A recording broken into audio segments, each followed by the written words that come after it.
কি সুন্দর সকাল, নদীর হাওয়া মনটাই ভালো করে দেয়। আমাদের গ্রামটা সত্যিই শান্তির জায়গা। বাঁচাও, নদীতে বিশাল কুমির আমাদের গরু নিয়ে গেছে। কি বলছেন চাচা? কুমির? দেখো দেখো, হালকু ভাই আসছে। ওর আগে ঠিকই, কিন্তু মনটা একদম সোনা। আমি আছি তো, ভয় কিসের?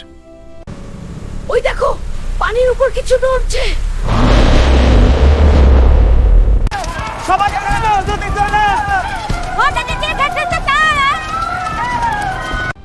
আমার গ্রামের দিকে চোখ তুলেছে। হালক ভাইয়া, তুমি কিছু করো।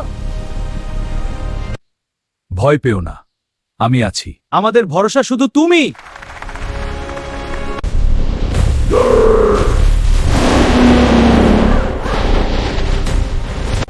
এই গ্রাম আমার পরিবার, কাউকে আঘাত করতে দেব না। সাবধান হাল।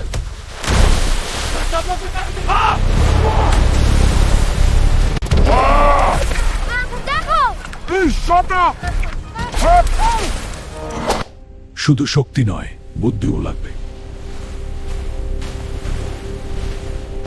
জালটা শক্ত করে ধরো। এবার পালানোর পথ নেই। তুই না থাকলে আজ আমরা শেষ। হালক ভাইয়া। ভয় সবারই লাগে, কিন্তু সাহসী হতে হয়।